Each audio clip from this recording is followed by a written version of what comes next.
A lot of times we get it backwards. We think we're irreplaceable, at work, and we really aren't. I was always putting everybody above myself, and I've realized now that I cannot be the doctor or the leader I want to really be unless I take care of myself first. Being on this leave, taking care of myself right now and modeling that that's okay, and be an even better leader when I return, that's more powerful.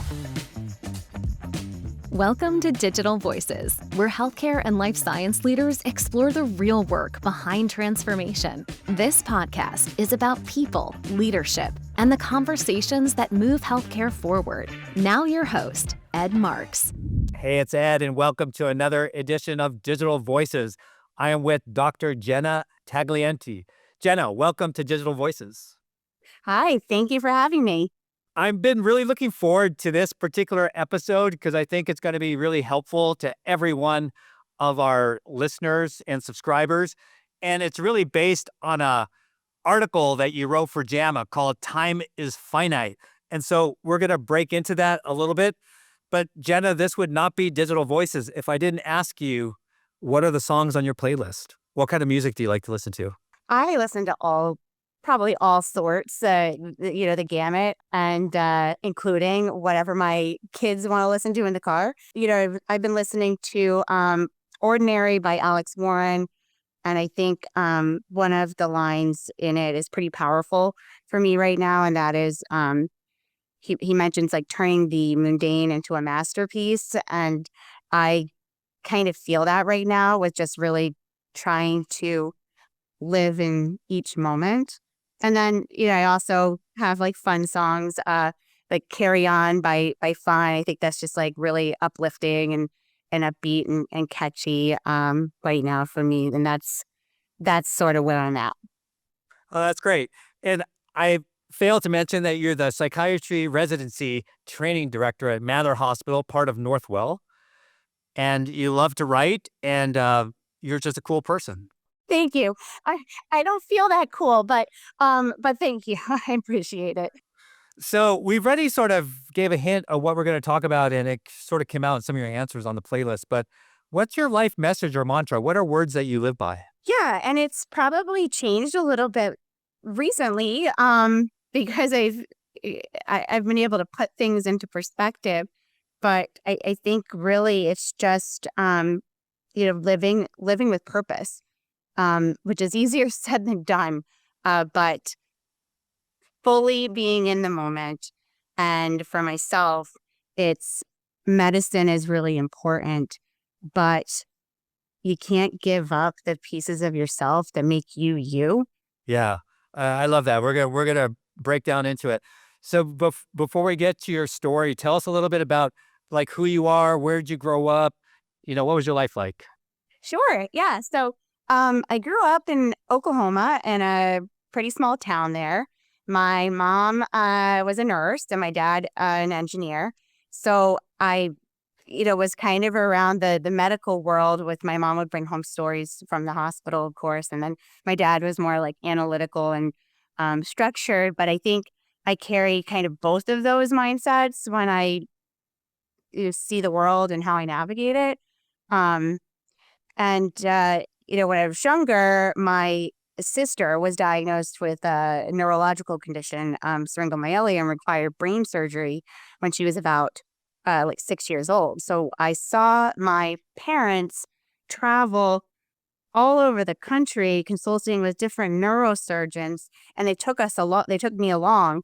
It was a huge learning experience, and it had a big impact on how I view the medical world, the respect I have for it, the hierarchy, and how you could challenge the hierarchy. And I saw, my mom in particular as a nurse doing that and advocating. And I think that stayed with me. So that hasn't changed. And then I moved to Buffalo, New York, which was a culture shock at the age of 13.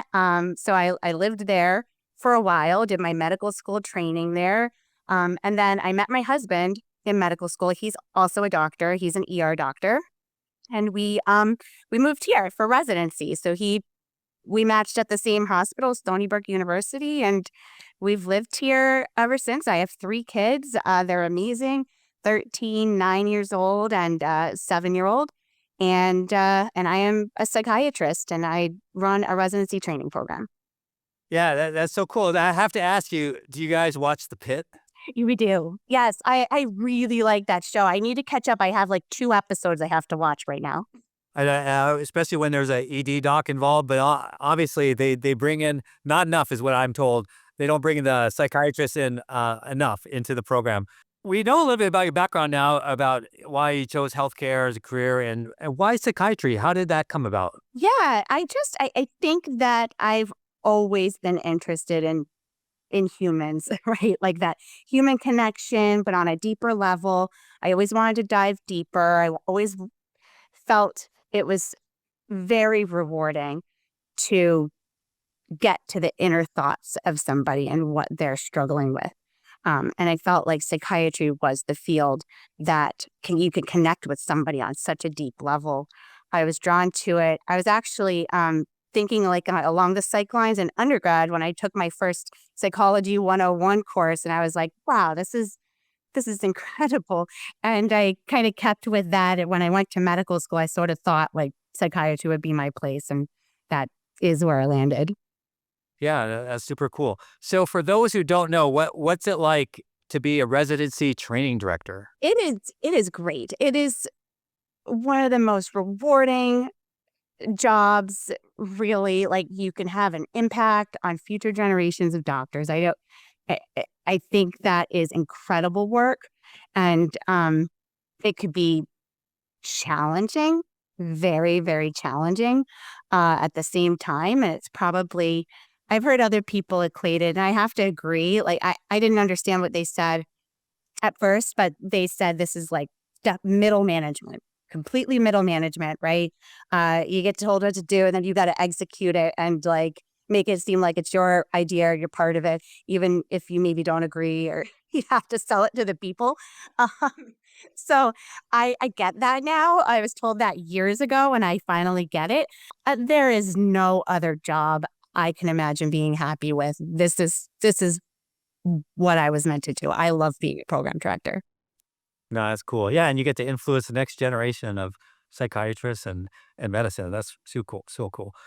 Was there a person in your journey that helped you see who you could be? There's a lot. I think it takes a village, and you as a person have to actually open your mind enough to listen, especially with maybe some really tough feedback at times. But there is one person in particular who is at our institution, and she was one of my main mentors when I first took the job as program director. And she was the one that got me through my first really difficult year when I didn't know what I was doing at all. And I, thought that I had to be this person that wasn't really me. I was afraid to make a mistake. And so I think that put up this like force field where people didn't really see me as a person. They didn't know if they could trust me. And it led to some challenging situations, but I was able to learn a lot from it. And she's an incredible mentor, Dr. Zatilla, and she works at Northwell. I think anyone of substance has had someone help them to get there. So let's sort of transition into how we got connected, which was through the JAMA article. But let me start with this. Was there a pivotal moment in life that fundamentally changed your trajectory? One that actually changed my trajectory was probably after that first year of being a program director. The learning experience was, the learning curve was super steep. And what I learned, I had to hear some really hard feedback, but actually open my mind to listen to it and actually grow from it. That changed my trajectory because it changed my entire outlook on the way people lead. What is effective leadership? What does it mean to do this job? Am I any good at it? Should I keep going? All of those questions, like maybe I should just quit. This is like not working out. But no, because I did have fabulous mentors. They saw something in me, and somebody told me this: just be yourself. Like, you're a likable person. If they just see you and see yourself, let people in a little bit more. And that was a huge life lesson. It did change my trajectory. I changed completely the way I was leading. So you had another major life moment, and that you wrote about in this JAMA article, Time is Finite. So can you share a little bit about the backstory, and then we'll get into some of the learnings and the sharing? Yeah. So I'm still pretty early in this whole medical journey and this shock and all of that. Like I'm still in it. But I'll tell you, back in November, it was the day before Thanksgiving. I went to the hospital with the worst pain I've ever had. And I thought it was a kidney stone. Not that I've had them before, but I just figured, like, everyone says that's the worst pain in your life. So I keep going. I'm like, work me up for a kidney stone. This typical doctor, like, I think I'm diagnosing myself, and they listened to me. They did work me up for a kidney stone, but it turned out on the CAT scan of the abdomen that they did, it caught my right lower lobe of my lung, and I was lucky about that because that's what showed the tumor there. And Yeah. why it was causing such pain was it infected the pleural space there. So that was causing intense pain at the moment. And all I remember, like, I just was like, I need to get home. I'm hosting Thanksgiving. Just patch me up, get me something to get through this, and then we'll figure it out later. So I actually did that. And I think they listened and discharged me because I'm a doctor. So, like, I have to learn how to be a better patient. But then I had the surgery in January, and my doctors were very, very sure that it was not cancer. I was more worried about the surgery and the recovery and all Yeah. of that. And so it was about 2 weeks later, and I was like, I think these results should be in. So I was checking the portal casually, and when I opened it, I was in shock. I just remember, like, sitting there, and I'm like, adenocarcinoma. It says adenocarcinoma. My husband's like, what? Like, that's cancer. What? So I just give him the laptop because I'm in shock, Yeah. information overload. I didn't even want to know anything else in that moment. I didn't want to see any other information. So I handed that off to him to navigate. He's the one who contacted my doctor and got everything explained and helped me over those next couple of weeks while I was just completely blindsided. And then I started getting ready to hear a little bit more pieces of information and understand things a bit better after that. Yeah. And where are you today in that journey? Yeah, so I just finished 4 rounds of chemo. Last week was my last round, and I'm hoping that we're good. I think you live kind of scan to scan a little bit. So I have another scan tomorrow. I have a PET scan tomorrow. So hopefully that's all good. Good. And then I have to do immune infusions for a year. I'm hoping I'll get back to work in July. I don't know what that exactly is going to look like when I return. So that it's that balance. It's not falling into the same old when I go back. Yeah, and I don't know what your faith orientation is, but I just want to call out to my audience that everyone prays for you Oh, uh, thank you. for complete healing. So it's cool. So you got this moment of clarity going through this process, and that's really what you wrote about. So tell us about that process of getting to that clarity and sharing sort of the thesis, of time is infinite.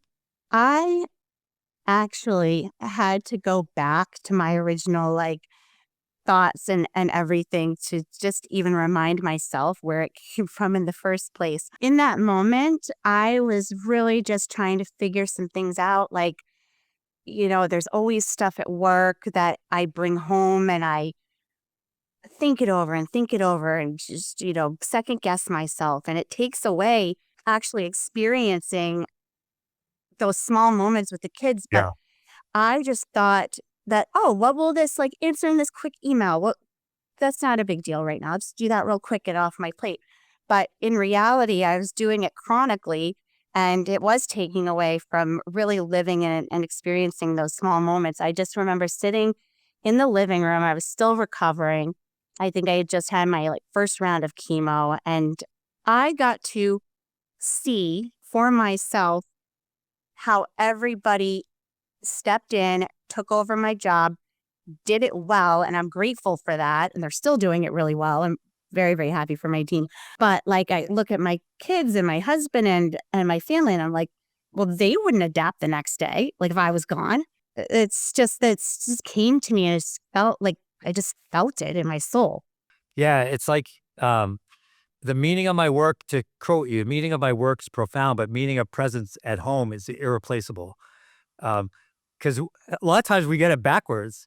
We think we're irreplaceable, at work, and we really aren't, especially if we're a good leader like yourself. And but we definitely are irreplaceable at home. So that was a great a great quote, and something that I really took from your writing, because everyone is afflicted with what you just described in some way, shape, or form, where we try to separate work and life, and oftentimes work wins. And so you had this moment of clarity, but it it came with a diagnosis. How might someone who's listening, who doesn't have a diagnosis, like a big wake up call, like you've had, kind of achieve that same clarity? Obviously, we hope that they listen and they take to heart what you're sharing and what you've written. But any other words of advice, like how do you make it stick, or how without going through the trauma? I know, and I think it can stick. I think it can for people without a diagnosis. I hope it can. You have to just not forget yourself in the process. It's such a slow, it seeps in, and medicine. I mean, Yeah. it has, like I said, it has profound meaning, but it can seep in over time and take control of your whole being when there's so many other parts of life that make you you as a human, and it's important to live that. I think people need to put themselves first, especially doctors and healthcare providers put themselves first. We always are taught patient first, and I agree. The patient's got to be like, first, or but maybe tied with you. I don't know, but I I was always putting everybody above myself, the patients, the residents, the job. And I've realized now that I cannot be the doctor or the leader I want to really be unless I take care of myself first. I had a colleague, a hospital president, he's now a professor at BYU, who wrote a book that was kind of controversial at the time, but it was called Patients Come Second. And because it was the same premise, you have to take care of yourself and your people, your nurses, your doctors, those sort of things, and then they will take better care of the patient. So we're actually bettering patient care and taking care of our patients or our residents by taking care of ourselves first.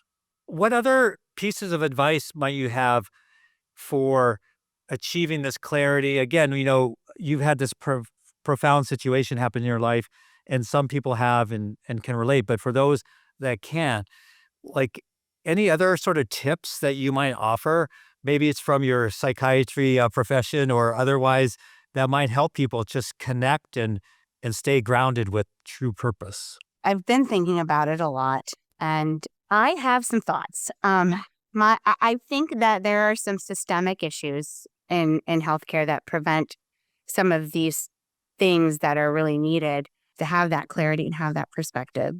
I've been thinking about sabbaticals for doctors. Um, the thing is, I don't think the doctors are going to take it. So it's almost like I was talking to my husband. I'm like, do we do forced sabbaticals? So how does that work? Because I was basically, not that this is a sabbatical, this has been really hard, but I was forced to do this. I was forced to pause. And that was not a choice I would have made for myself. And I think the clarity really came with that, and the ability to finally have a second to breathe and think and reflect has been really valuable. And I think all doctors and healthcare providers in general should have that opportunity, without it burdening their colleagues, though. The way the system's set up now is if you take off, you take a sick day, vacation, colleagues are having to carry your work and their work, and it's like burdening another person. So you always have that in the back of your head, and you're trying to like do your own health, but you're burdening someone. So it's like that push and pull is real, and I wish it wasn't quite like that. Yeah, that's a great idea, these sabbaticals, but with the support for remaining staff, as you mentioned. Another thing I was just thinking about is sort of forced PTO, right? Because we're all type A, like many physicians, just, that's just how the culture, and administrators like myself, we're also the type A. We're very driven, and we're almost proud of the fact that we didn't take all of our PTO, and because we're such dedicated professionals. But yet it can lead to some bad outcomes, especially on the home front. And so if you're forced to take PTO, that's just a practical thing I think that organizations could do, and Yeah. make sure that you take PTO, and if possible, turn off, and I don't know why it wouldn't be impossible, is turn off your feed of your email. Because we'll go take our forced PTO, but then we'll still be on email trying to run things. I won't go into my story, but I have similar story, and I would be in the hospital bed, doing email, because what would happen if I don't, keep. Yeah. Same with me. I was in labor multiple times with 3 kids, and I was texting and emailing from my hospital bed. Yep. Yeah. Yeah, yeah, yeah, it's crazy. So there's definitely things, and then for those who are watching and listening, many of them are in leadership position. We should also sort of take care of our the people that we serve with. So you as a residency director, is that going to change or impact how you sort of run things or train? Yeah, that's a great question. Because I'm obviously reflecting on this a lot and trying to think ahead. Luckily, like I was always really into wellness and preached wellness, and I encouraged my residents to take off. And we have these things called like wellness days where they get these, a certain number where they could take off and go to their medical appointments. That comes with some challenges because maybe people don't take them because they're afraid they're going to burden their co-residents. So that's another issue. But I think the part that was missing that I'm going to do a much better job is modeling it myself. So I was great with preaching and telling the residents what to do, but I wasn't doing it for myself. And that's part of leadership. You have to model it. And I think just being on this leave, taking care of myself right now and modeling that that's okay. And I'm going to come back and be an even better leader when I return. That's more powerful for residents. And you're right, you're spot on about the modeling, because no matter what policies you might have, people aren't going to follow it if they don't see their leader living it. So yeah, I would feel guilty if our CEO, he never took PTO, and so we didn't want to be that one C-suite member around the table, absent. In it spoke a, it was quiet. It was never said out loud, but man, that's the way we all acted as a result. So that's really good advice. Speaking to the next gen of clinical leaders, so not just your psychiatry residents, but anyone, what would you share in terms of, hey, how you should approach your career? I think you should approach it with purpose and intention and stay true to yourself, whatever that may be. There's no right or wrong playbook here. Everybody has to figure out for themselves what is meaningful for them, both in life and in medicine, and make sure that they have all of that. Jenna, has there been any tools or anything that has shaped or formed you in terms of finding that purpose? You talked about being true to self and finding purpose. Is there anything practically you might offer to people? Because it sounds really good theoretically.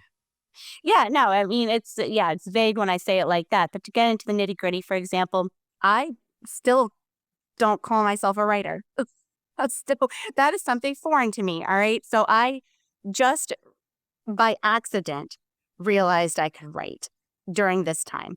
You Yeah. don't know what talents or what is hiding beneath the surface if you don't have the time to think. Like you have not a spare moment. We get caught up in just the day to day and getting through the day to day.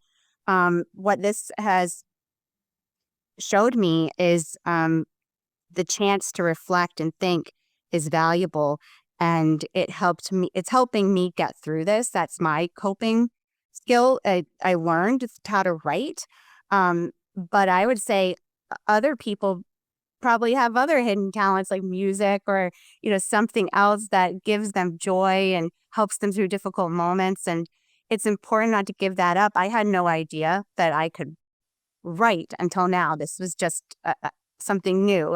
I'm figuring it out. No, that's awesome.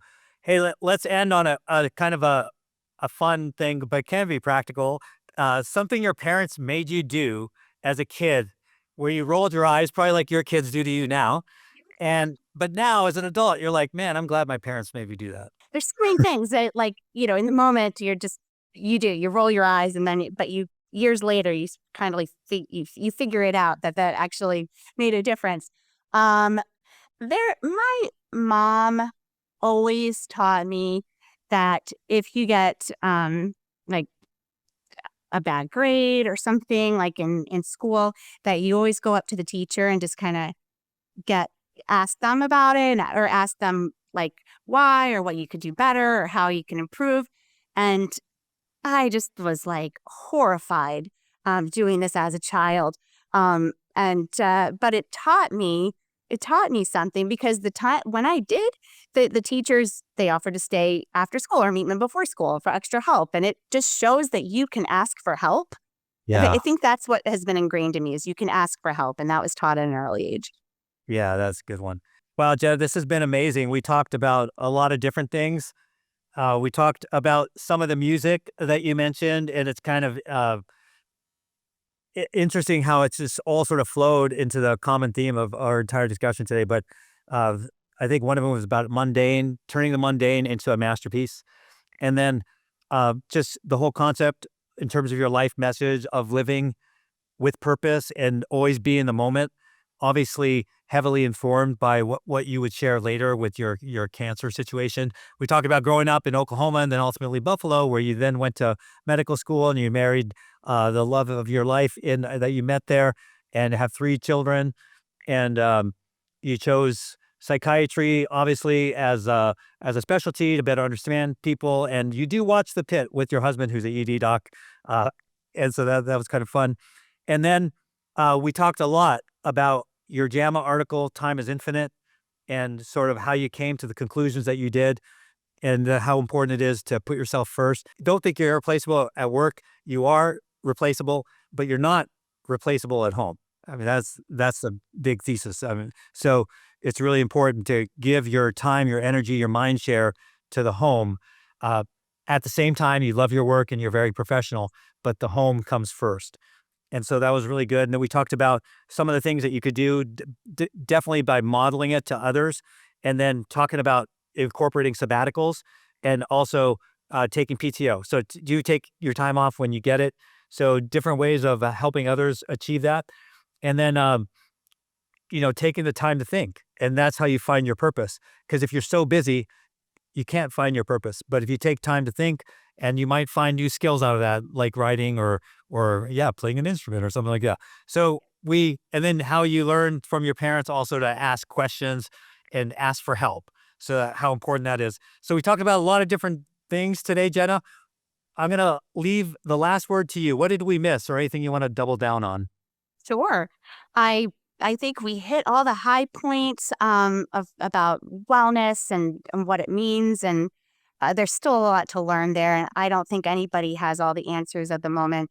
But one thing I did want to say is specifically about lung cancer, is that we need to figure out a way to screen people who aren't smokers and develop guidelines there. And we need more research into that area, so that people like me could possibly get screened, and maybe it's caught earlier. Yeah.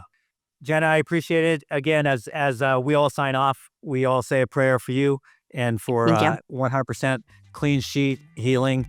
And thank you for being our guest on Digital Voices. Thank you.